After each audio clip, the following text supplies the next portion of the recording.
तो आज हम पढ़ेंगे अध्याय 2 अम्ल, क्षारक एवं लवण। तो फर्स्ट हम लोग ये जान लेते हैं कि अम्ल क्या होते हैं। अम्ल वे रासायनिक पदार्थ होते हैं जो स्वाद में खट्टे होते हैं। जब इन्हें पानी में घोला जाता है तो ये हाइड्रोजन आयन मुक्त करते हैं।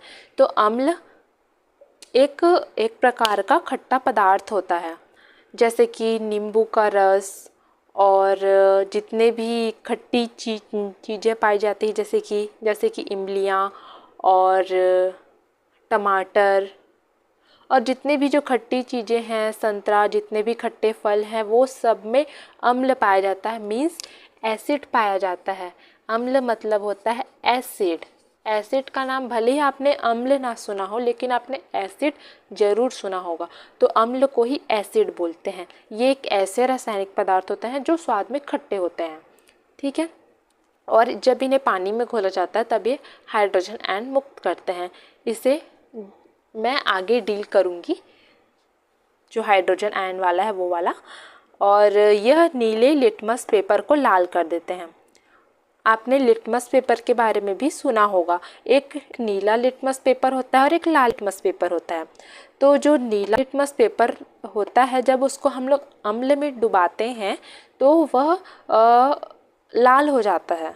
लेकिन जब उसी को हम लोग लाल लिटमस पेपर को अम्ल में डुबाते हैं तो उसमें कोई फ़र्क नहीं होता, वो लाल का लाल ही रहता है। जबकि जब हम लोग नीले लिटमस पेपर को जब हम लोग अम्ल में डुबाते हैं तब वह अपना कलर चेंज कर देता है, रेड हो जाता है ब्लू से, ठीक है। और जब हम लोग रेड को अम्ल में ही डुबाते हैं तब वो कोई फ़र्क नहीं पड़ता, वो रेड का रेड ही रहता है, ठीक है। और अम्ल का पीएच मान 7 से कम होता है। तो ये हमारा पीएच स्केल है। तो हमारा जो 7 पॉइंट होता है वो हमारा न्यूट्रल पॉइंट होता है, मतलब उदासीन।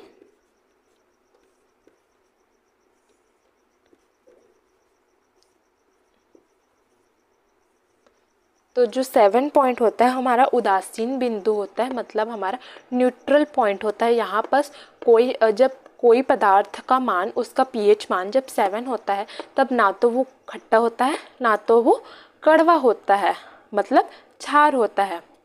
तो जो 7 से के जो पहले जितने 6, 5, 4, 3, 2 जितने भी मान हैं वो सब अम्ल को दर्शाते हैं। मतलब 7 के पहले जो भी पदार्थ जिसका पीएच मान 7 से कम है वो अम्ल कहलाएगा। अगर कोई पदार्थ जिसका पीएच मान 7 से ज़्यादा है वो हमारा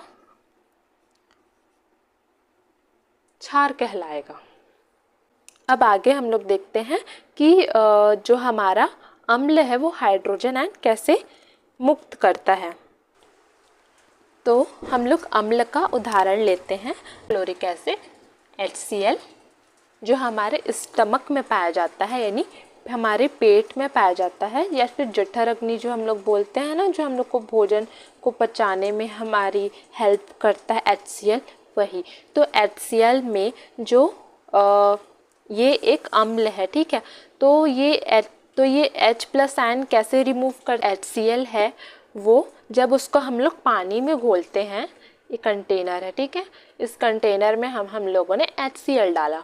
तो जब हम लोग इसमें HCl डाला तो वो अपने आयन रिलीज़ करता है। कैसे रिलीज़ करता है? वो H+ आयन में और Cl- आयन में डिवाइड हो जाता है, विभाजित हो जाता है और H+ आयन रिमूव करता है। इसीलिए बोलते हैं कि जब हम लोग अम्ल को जब हम लोग पानी में डालते हैं, जब उसको हम लोग पानी में घोलते हैं तब वो H+ आयन और H+ आयन रिमूव करता है। तो अम्ल की पहचान इससे भी हम लोग कर सकते हैं कि वो हाइड्रोजन आयन रिमूव करता है। ये तो हो गया अम्ल की बात। अब हम लोग क्षार पे जाते हैं। अब हम लोग देखते हैं कि क्षार यानी बेस क्या होता है। क्षार वे पदार्थ होते हैं जो स्वाद में कड़वे होते हैं और पानी में घोलने पर हाइड्रोक्साइड आयन मुक्त करते हैं तथा इनका पीएच मान 7 से अधिक होता है और ये लाल लिटमस पेपर को नीला कर देते हैं। तो क्षार जो स्वाद में कड़वे होते हैं, जब उसको हम लोग टेस्ट करते हैं तब वो स्वाद में कड़वा महसूस होता है। जैसे कि सोडियम बाइकार्बोनेट जिसको हम लोग खाने का सोडा भी बोलते हैं, ये सब क्या होता है, स्वाद में कड़वे होते हैं। ठीक है। और इनका पीएच मान, जैसे कि मैंने तुम लोग को पीएच स्केल में बताया था, तो जो पीएच स्केल में हमारा 0 से लेके 14 तक का मार्क रहता है। तो जो 7 से जो नीचे आते हैं उनको अम्ल कहते हैं, और जो 7 से जिनका मान ज़्यादा आता है उसको हम लोग क्षार बोलते हैं। ठीक है, यही बोला है इसमें। और ये लाल लिटमस पेपर को नीला कर देते हैं। तो जो हम लोग अम्ल देखे थे उसमें क्या था, वो नीले लिटमस पेपर को लाल कर देता था, लेकिन क्षार क्या होता है, लाल लिटमस पेपर को नीला कर देता है, जस्ट अपोजिट करता है। ठीक है। और ये OH माइनस आयन क्या करते हैं, रिलीज़ करते हैं। जस्ट फॉर एग्ज़ाम्पल, जैसे कि हम लोग का हो गया सोडियम हाइड्रोक्साइड। ठीक है, इसका क्या नाम है, सोडियम हाइड्रोक्साइड। ये सोडियम और ये हाइड्रोक्साइड आयन, इसलिए इसका नाम क्या है, सोडियम हाइड्रोक्साइड। तो जब इसको हम लोग पानी में घोलते हैं तो ये विभाजित हो जाता है AN प्लस आयन में और OH माइनस आयन में। तो ये जो OH माइनस आयन है उसे ही हम लोग हाइड्रोक्साइड आयन बोलते हैं। ठीक है, कंफ्यूज नहीं होना, अम्ल जो है वो H प्लस आयन रिलीज़ करता है, लेकिन क्षार क्या होता है, OH माइनस आयन रिलीज़ करता है। कभी भी अम्ल OH माइनस आयन रिलीज़ नहीं करेगा, अम्ल हमेशा H प्लस आयन रिलीज़ करेगा और क्षार हमेशा OH माइनस आयन रिलीज़ करेगा। यही अम्ल और क्षार की पहचान है। ठीक है, अब आगे बढ़ते हैं। लाल चींटी या फिर ततैया के काटने से साबुन रगड़ने की सलाह क्यों दी जाती है? तो जो हमारा चींटी जो होता है, जब वो हमें डंक मारता है, जब वो हमें काटता है, तब वो हमारे त्वचा में या फिर स्किन में फॉर्मिक एसिड रिलीज़ करता है। ठीक है, फॉर्मिक एसिड या फिर बोल सकते हैं अम्ल रिलीज़ करता है। ठीक है, तो इस फॉर्मिक एसिड की ही वजह से हमें दर्द जलन का अनुभव होता है, इस फॉर्मिक एसिड की ही वजह से।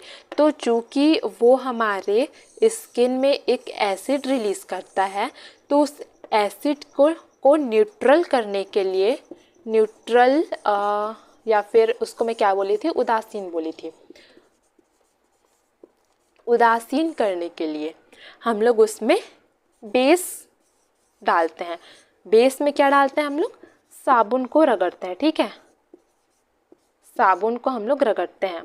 क्यों साबुन को रगड़ते हैं, क्योंकि साबुन क्या होता है, बेस होता है। बेस मतलब कि वो क्षार होता है। ठीक है, तो जब हम लोग अम्ल और क्षार की आपस में क्रिया कराते हैं तो वो एक दूसरे को न्यूट्रल कर देता है, मीन्स वो न्यूट्रलाइज कर देता है, उदासीन कर देता है, जिससे हम लोग को जो दर्द का जलन का अनुभव जो है वो हमें नहीं होता और धीरे धीरे दर्द जलन कम हो जाता है। इसीलिए साबुन को रगड़ने की सलाह देते हैं। ताकि मैंने कहा कि जब अम्ल और क्षार आपस में क्रिया करते हैं तो वो एक दूसरे के इफ़ेक्ट, मतलब एक दूसरे के प्रभाव को न्यूट्रलाइज कर देते हैं, उदासीन कर देते हैं, जिससे जो हम लोग को अम्ल या फिर जो दर्द का अनुभव हुआ है चींटी के काटने से वो रिड्यूस हो जाता है, कम हो जाता है।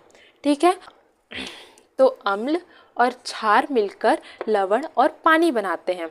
तो ये लवण क्या होता है, अभी हमने अम्ल के बारे में जान लिया, क्षार के बारे में जान लिया, अब देखते हैं लवण के बारे। लवण क्या होता है। ठीक है, तो अम्ल और क्षार आपस में क्रिया करके लवण और पानी बनाते हैं।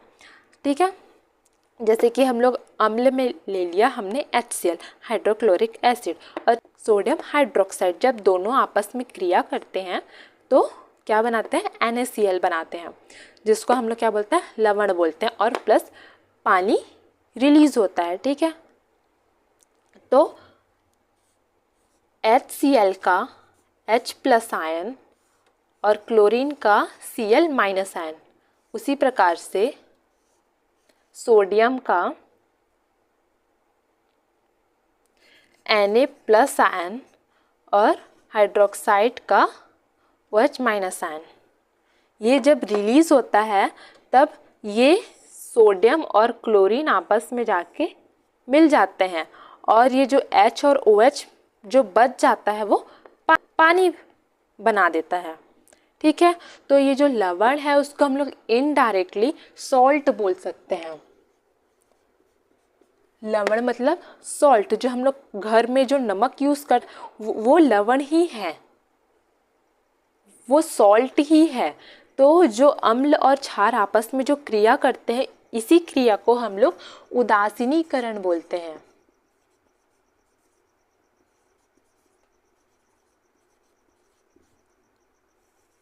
अम्ल और क्षार जो आपस में जो क्रिया करते हैं, इसी क्रिया को हम लोग उदासीनीकरण क्रिया बोलते हैं, जिसमें लवण बनता है।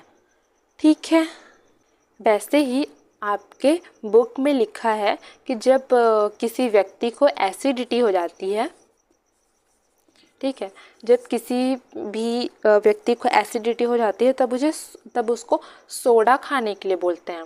ठीक है, तो जैसे जब हमको एसिडिटी होता है तब हमारे स्टमक में क्या हो जाता है, बहुत सारा HCl का सिक्रीशन होने लगता है। ठीक है, बहुत सारा HCl बनने लगता है, जिससे हम लोग को एसिडिटी हो जाती है, जिसको हम लोग क्या बोलते हैं, गैस, पेट में गैस बन गया बोलते हैं ना, वो उसको एसिडिटी ही बोलते हैं। ठीक है, तो जब हमारे स्टमक में HCl का सिक्रीशन बहुत ज़्यादा बढ़ जाता है तब वो एसिडिटी को लीड करता है। ठीक है, तो उसके इफ़ेक्ट को, HCl के इफ़ेक्ट को कम करने के लिए हम लोग सोडा खाते हैं।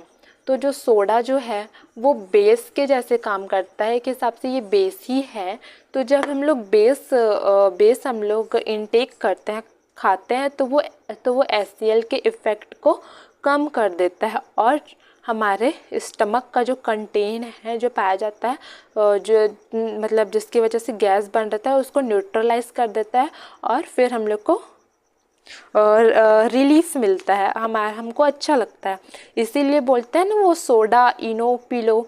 तो जो इनो रहता है उसमें ये सोडा ही मिला रहता है, जो हम लोग को एसिडिटी जो रहती है उससे प्रिवेंट करता है। ठीक है, वो गैस का जो HCl का सिक्रीशन है उसको रिड्यूस कर देता है और हमारे स्टमक को अच्छा रिलीफ देता है, हमको अच्छा बेटर फील कराता है। ठीक है, आप लोग के बुक में कि तांबे के बर्तनों को हम लोग खट्टी चीज़ों से क्यों साफ़ करते हैं।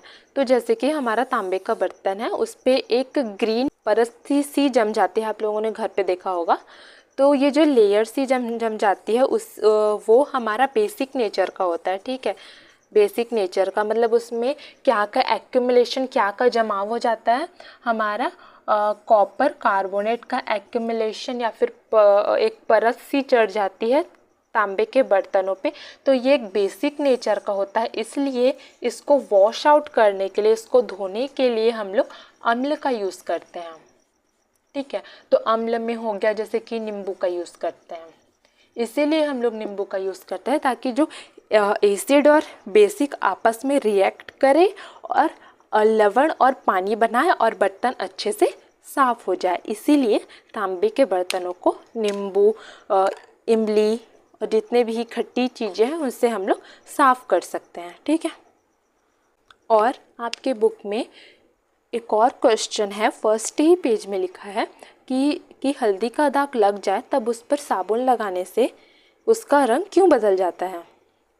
आप लोग मुझे कमेंट बॉक्स में बताना, ये आप लोग का होमवर्क है। ठीक है, और विथ साइंटिफिक रीज़न मुझे बताना कि कौन सी कलर का हो जाता है और किस रिएक्शन के होने पे ये ऐसा होता है। ठीक है, तो ये आप लोग का होमवर्क है। Thanks for watching.